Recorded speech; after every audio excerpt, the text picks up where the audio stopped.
Bora, vai começar.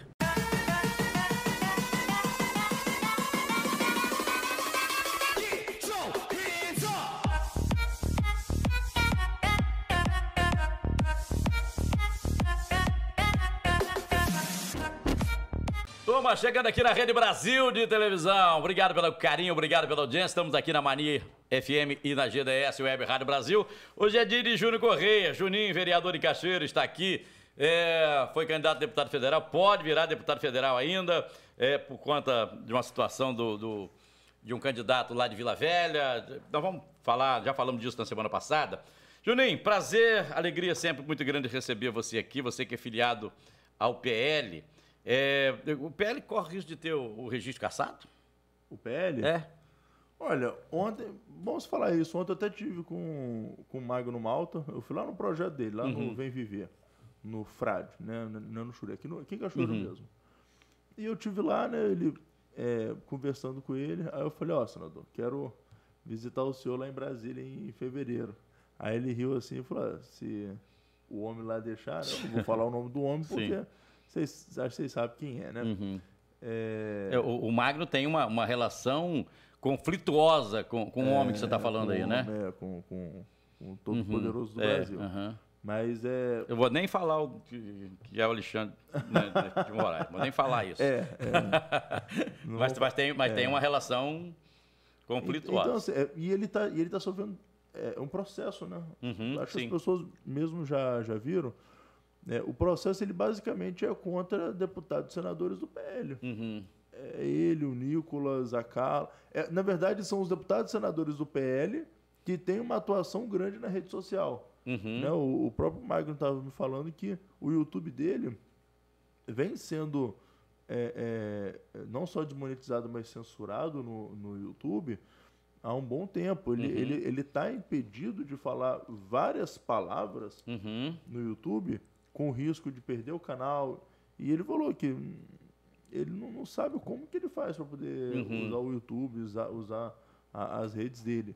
Não é o Nicolas e o próprio Magno, não é uma questão de entendimento que tem que ter uma mudança completamente na forma de tratar, não só o Alexandre, não, na forma de tratar todo mundo, porque você não pode desrespeitar seja lá quem for.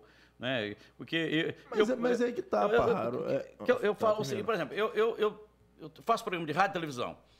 Rapaz, tem eu preciso respeitar aquilo que está na lei. Está lá escrito na lei. Eu não posso chegar aqui, por exemplo, e falar que o vereador Juninho é bandido, igual você também, já sofreu isso, inclusive, na pele, pessoas mentindo, né, sobre o seu trabalho. Mas aí que tá. Eu não posso falar. A questão está naquilo que você acha que você pode falar. Eu não vejo isso. Não vejo essa questão de perseguição. Então, mas é aí que tá. Então vamos pegar esse ponto em específico. Você falou mesmo que eu já sofri isso. Só que uma coisa é você sofrer uma... Olha que ninguém te chamou de vagabundo, ninguém te chamou de... Não chegou nesse ponto, mas você teve lá... mas vamos lá. Primeiro ponto. Eu tô passando por isso agora. Por uma vamos dizer assim, uma fake news agora, né? Tá passando? Aquele negócio do outdoor. Rapaz, aquilo bobeira, besteira. Mas só para poder contextualizar um pouco essa relação minha com a imprensa marrom de Cachoeiro, na imprensa. A gente sabe que quem faz isso não é nem jornalista. Tem um blog aí que quer fazer essa palhaçada.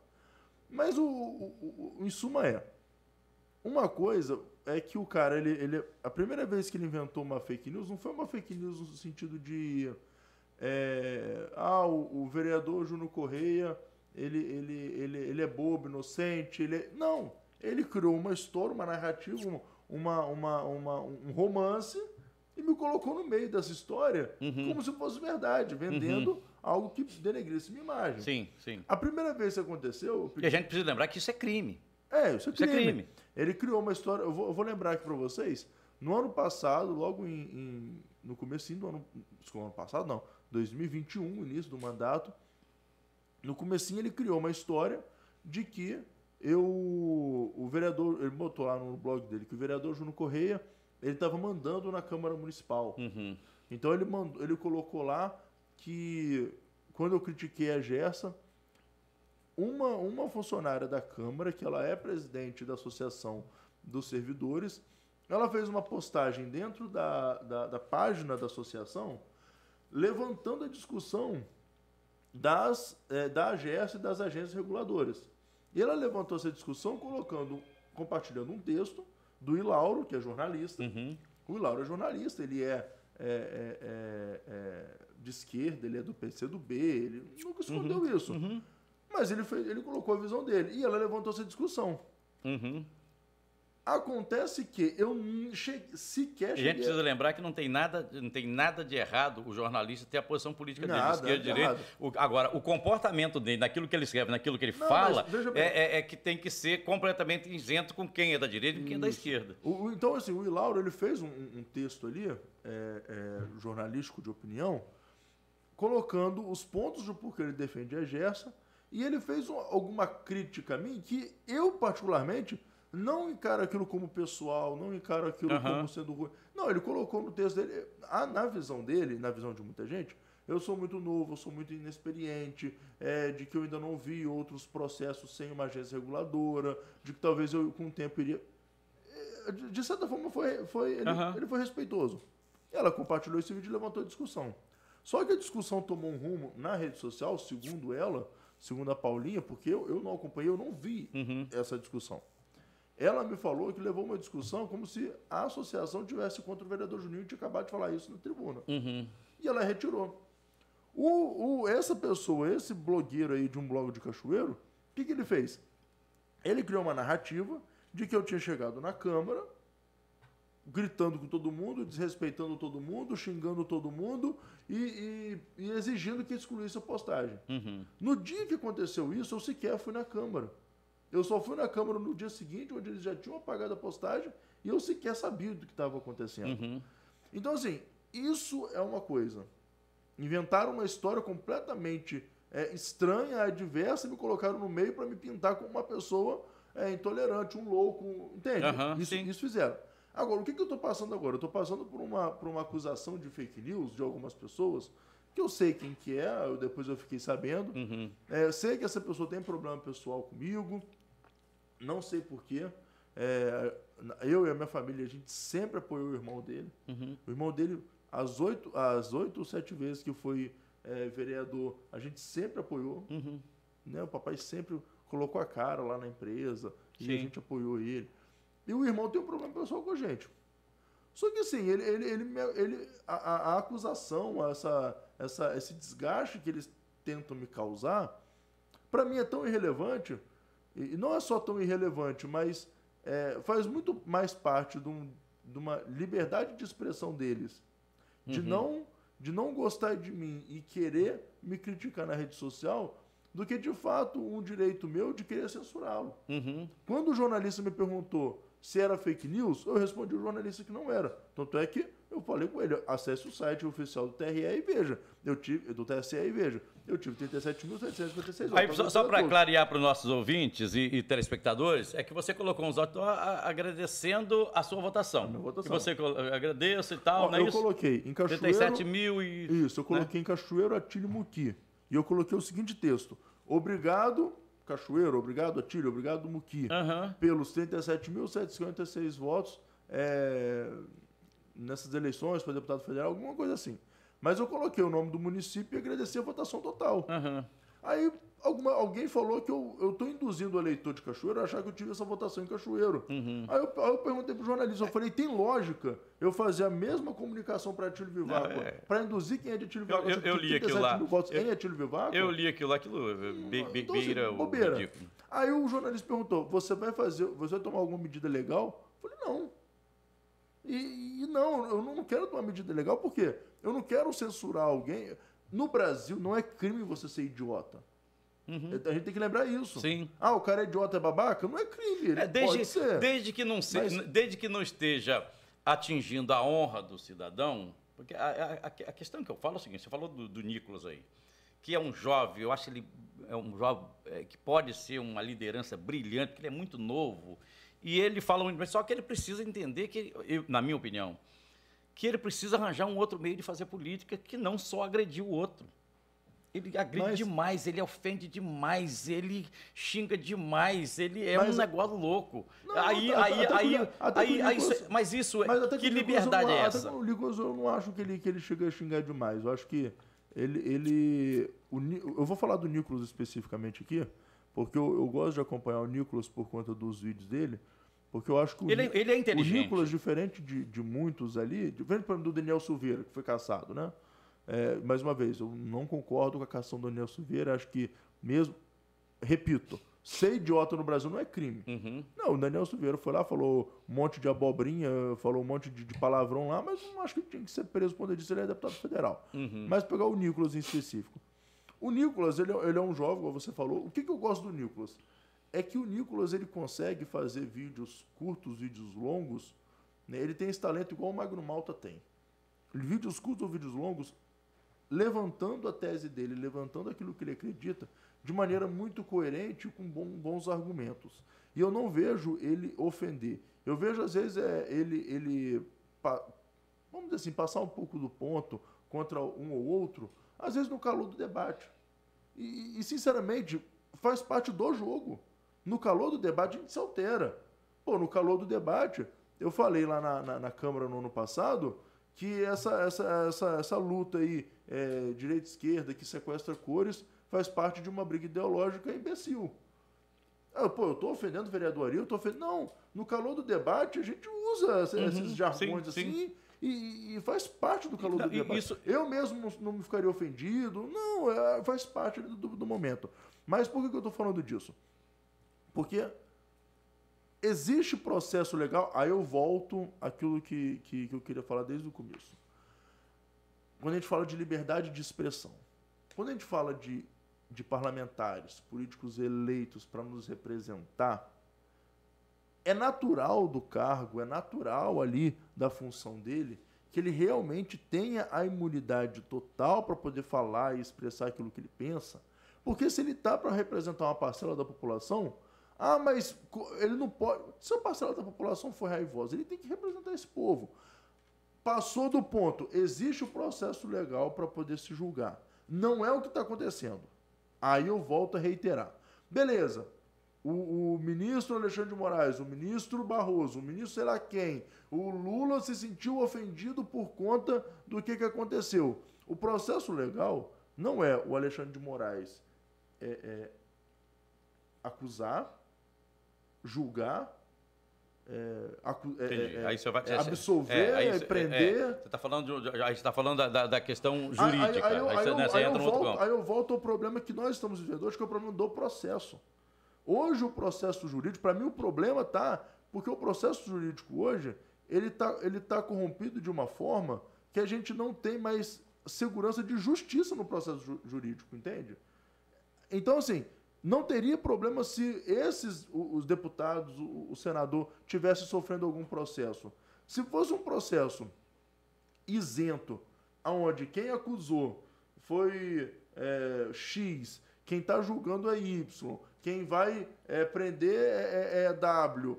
Então, assim, tá sendo isonômico. Só que não, tá tudo concentrado numa pessoa só. Aí, para mim, é o problema. Porque se eu sou o acusado, eu não posso criar um fato contra você para te investigar, porque é fácil. Eu tô com problema contra você. Eu pego o celular, pego o seu computador. Vamos continuar com essa conversa aqui e a gente volta a falar sobre isso. Eu acho que esse assunto é muito interessante. Vou puxar o comercial rapidinho, a gente já volta. Rapidinho, intervalo comercial. Hoje, Júnior Corrêa. Juninho é o nosso convidado aqui no programa.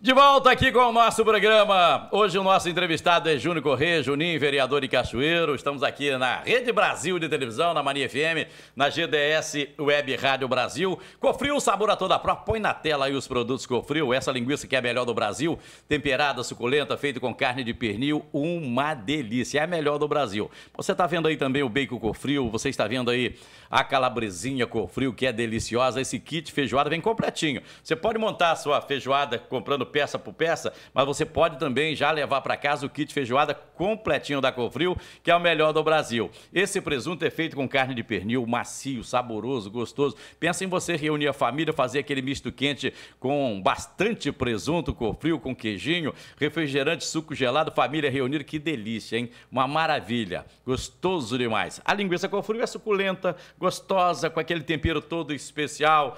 Uma delícia! Os produtos Cofril você encontra nos supermercados, mercearias, padarias, açougues de todo o estado do Espírito Santo. Levou Cofril para casa, levou qualidade. Cofril, sabor a toda a prova. Bem, hoje nós estamos... Juninho é o seguinte, Juninho chega aqui para a gente começar a debater, começa a conversar, e a gente não combina nada antes, tá? Ele senta aqui, só chega atrasado, e tem que, inclusive, pedir para descontar no salário dele. E a gente não combina nada não, a gente vai... E eu trouxe esses temas aqui, e o nosso assunto hoje é o seguinte, existe exagero ou não?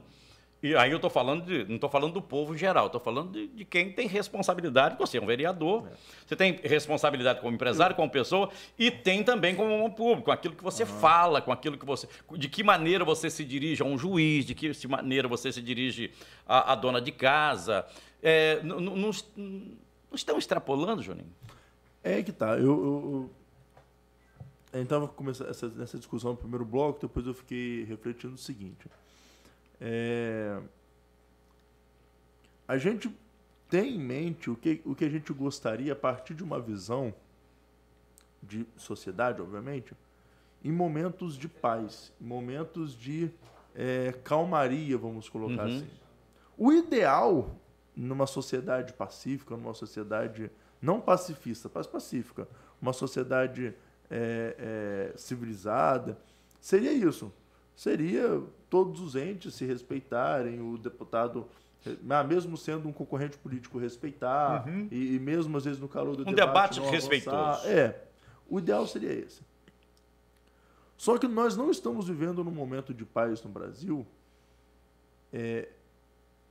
por diversos motivos. Mas aí eu quero trazer aqui, não quero isentar ninguém de nenhum lado, mas eu quero trazer aqui uma discussão que eu lembrei da faculdade. Na faculdade nós estudamos um livro do escritor Eric Hobsbawm. O nome do livro era A Era dos Extremos. O Eric Hobsbawm ele estava falando principalmente do século XX. O século XX foi o momento dos extremos.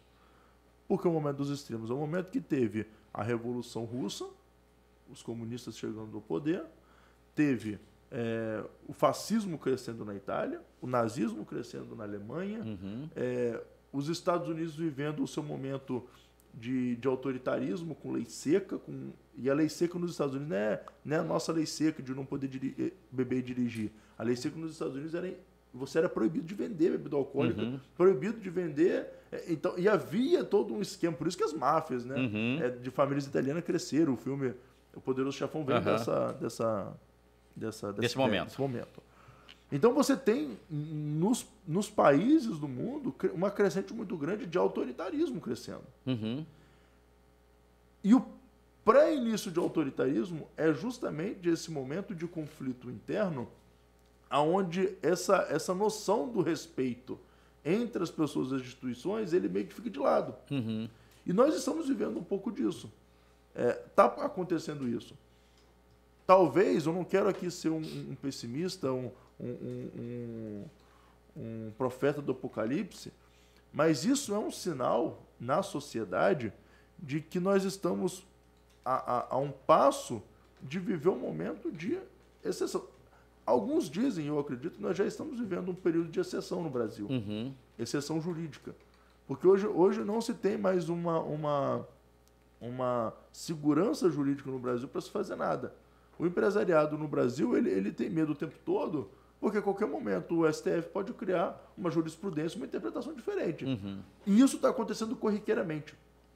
Coisas que demoravam anos para poder ter uma nova interpretação, está acontecendo de tempos em tempos. Mas a questão está lá no judiciário. Mas aí que está. Por que não estaria? Mas quando a gente coloca, de repente, a responsabilidade, tipo assim, o judiciário tem que resolver. Mas tem que resolver de que forma? Tem que resolver do jeito que que eu quero. Eu vi uma entrevista ontem com uma pessoa que ele é uma das lideranças que está nesse movimento nos quartéis aí. Eu achei aquilo muito interessante. Ele pedindo intervenção militar, ele dizendo que tinha que ser. Aí a pessoa pergunta, mas se tiver intervenção militar, não vai morrer muita gente? Vai, eles vão morrer, eles da esquerda, eles vão morrer. E eu achei aquilo interessante na visão dele, porque na visão dele, se tiver uma intervenção militar, mata o outro que não que não concorda comigo, que sou da extrema direita, ele morre e eu fico vivo. Quando a gente joga a responsabilidade, olha, você fala aí de que a gente não encontra amparo, segurança jurídica. Uhum.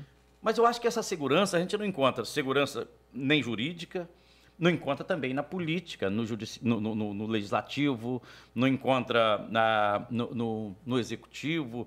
Isso não, a gente não precisa levar outros setores organizados da sociedade, não. Mas sabe por que a insegurança política, tanto no executivo como no legislativo, não é tão traumática quanto a insegurança no judiciário? Porque, em tese, acima de uma insegurança do legislativo, do executivo, está o judiciário para poder fazer ele não tem um poder moderador, mas ele que meio que modera esses dois poderes. Porque, pensa bem, o legislativo todo corrompido se corrompe. O que acontece? O judiciário intervém para poder retirar o elemento corrupto e restabelecer a ordem. O executivo, mesma coisa. Acontece ali o mensalão. A justiça entra, pune quem tá cometendo o crime. E quando é o judiciário que ultrapassa? Por isso que, para mim, o judiciário ele tem um poder tão grande sobre a sociedade naquilo que é de garantia da paz, da ordem, da Constituição, daquilo que é o correto, que qualquer coisa fora da competência do judiciário é um efeito borboleta tão grande, tão imediato, que desencadeia todo um processo de instabilidade.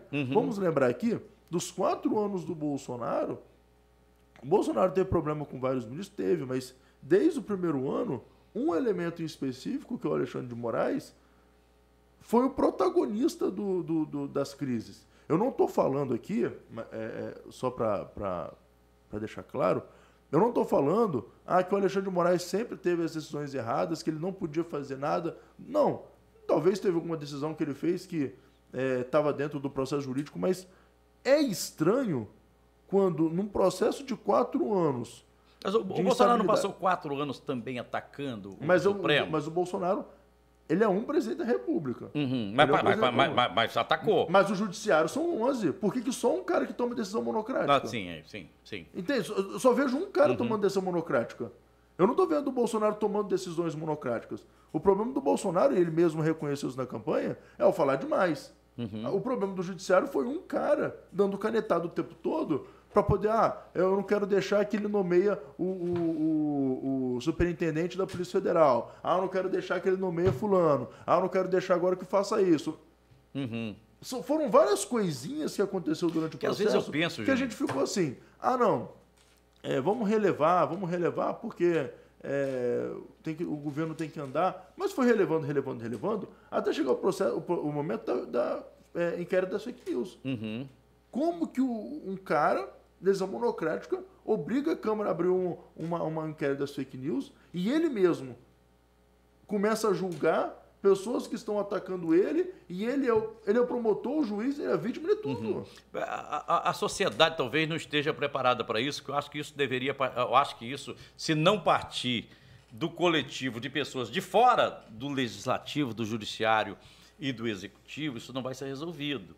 Se a gente voltar um pouquinho, nós vimos a Globo, quando a Dilma foi cassada, nós vimos a Globo sendo a heroína do grupo da direita e o diabo para o pessoal da esquerda, não é isso? Nós vimos isso. Depois, quando o Bolsonaro virou presidente, nós vimos o contrário, a Globo virando o melhor jornalismo do país por conta disso para a esquerda. O William Bonner, lá atrás, quando ele saía para jantar, ele levava a pedrada da esquerda. Depois ele vai para jantar levar uma pedrada da direita, né? E a esquerda vai apoiando. Isso também se dá na questão que você traz aqui, que é o judiciário, que é aquela questão de talvez a gente achar que o judiciário tem que definir com aquilo que eu acho certo, que eu acho que está certo, entendeu? E não aquilo que é o melhor para o coletivo, e que tiver que cortar na minha carne, que corte também. Mas, eu volto a dizer, eu não estou aqui querendo só jogar a culpa também no judiciário, no Alexandre de Moraes. Não estou querendo fazer isso. Não é isso a questão. Para mim, o ponto é até que ponto tudo isso que está acontecendo, seja um pretenso abuso do judiciário, seja um pretenso abuso de deputados, pretenso abuso de agentes políticos, não faz parte de todo um processo, um sinal da sociedade de um momento pré-estado de exceção. Uhum. É isso que eu estou falando. Porque, assim, tudo isso, no ponto que nós estamos, não importa quem começou. O que seria estado de exceção? No ponto que que nós estamos, nós não estamos... não importa quem começou. Uhum. Sim, não, é verdade. O que importa é que está acontecendo. Isso, Agora, eu concordo... o que seria o estado de exceção? O estado de exceção, não sei. Seria o momento em que o que a Constituição diz, ou o que a Constituição quer, o que as leis permitem ou não, elas já deixam de ser atendidas e respeitadas por um governo autoritário. Uhum. E eu não estou falando aqui que vai ser o Lula, que vai ser o Alexandre, Sim. que vai ser quem. Não, é um momento pré-isso. Uhum. E quando você fala isso... Pode ser que num espaço curto de tempo para a história, coisa de 5, 10 anos, aconteça um momento no Brasil, novamente, de Estado autoritário, igual nós já vivemos algumas vezes. Né? Getúlio Vargas, por exemplo, foi o maior ditador que nós tivemos no Brasil. Né? Ficou 15 anos no poder ininterruptamente. A gente pode ver um momento de estado de exceção. Você vê que a gente está num momento perigoso? Para a nossa democracia, sim. E para a liberdade, sim. Né? Nós estamos, claro que estamos. Uhum. Ninguém tem mais... Posso falar? Nem a direita nem a esquerda tem segurança do que pode e o que não pode fazer. Uhum. A esquerda não tem segurança do que ela pode ou não pode fazer, com medo de retaliação da sociedade bolsonarista. Uhum. O bolsonarista também, ou da direita, o conservador, não tem segurança também para poder fazer o A insegurança é muito grande em todo mundo. Com medo da perseguição da esquerda, uhum. seja nas repartições públicas. Então nós temos uma insegurança muito grande. Para alguns não é insegurança. Para alguns é mesmo o seu momento, a sua luta. Então alguns vão para o embate, alguns vão para a luta, porque na cabeça dessas pessoas, e talvez é a missão de vida delas, elas estão aqui para poder serem combatentes. Uhum. Tem pessoas comuns que só quer trabalhar, viver a sua vida normalmente, que não está preparado para a luta. Uhum. Então essas pessoas estão inseguras por conta disso. Elas não querem viver uma eterna luta, então acaba... Aí por isso que está o perigo que eu quero voltar a rememorar. É o perigo das pessoas se anularem. Boa viagem para você, tá? E semana que vem a gente se encontra aqui. Um abraço para você. Obrigado. Turma, nosso programa vai chegando ao final, hein? Se Deus quiser, de volta amanhã às 8 da manhã. Beijo no seu coração. Continua ligado aqui na Mania FM. A nossa igreja vai continuar falando aqui na Mania. Chegando aqui o padre Reginaldo Manzotti. Continua ligado também aqui na nossa GDS Web Rádio Brasil. Enquanto marcado amanhã, se Deus quiser, às 8 da matina. Beijo, tchau, gente. Tchau, Brasil.